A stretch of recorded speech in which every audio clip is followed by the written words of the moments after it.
কেন এই ধরনের দাবি নিয়ে আবার আপনারা হাজির হলেন? যদি না, একটু না, পরিষ্কার করতে। এটা তো আমাদের হঠাৎ করে নয়।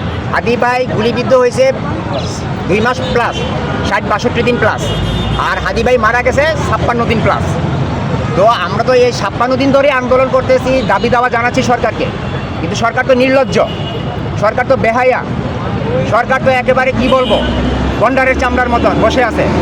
সরকারই তো খুন করাইছে হাদিকে, তাই সরকার কিসের বিচার করবে? এখানে সরকারের অনেক আমলা জড়িত, সরকারের প্রশাসন জড়িত। না হলে একটা দিনে দুপুরে একটা খুনি এই সভ্য জগতে, এই স্মার্ট টেকনোলজির যুগে দিনে দুপুরে হাজারো প্রমাণ থাকা সত্ত্বেও সে খুন করে পালিয়ে যায়, সরকার প্রশাসন ধরতে পারে না। তো এই সরকারের প্রশাসন তো আমাদের দরকার নাই। সরকারের অনীহা বিচারটার মধ্যে, সরকারের অনীহা আসামিকে ধরার মধ্যে। তো আমরা তো দাবি দাওয়া জানেই আসতেছি ভদ্রভাবে ভদ্রভাবে ভদ্রভাবে। ওই যে একটা কথা আছে না, শক্তের ভক্ত নরমের জম। তো ভদ্রতা দেখায় এই দেশে ভদ্রতা চলে না। এইটা তো হচ্ছে দুর্বৃত্তদের দেশ, দুর্নীতিবাজদের দেশ।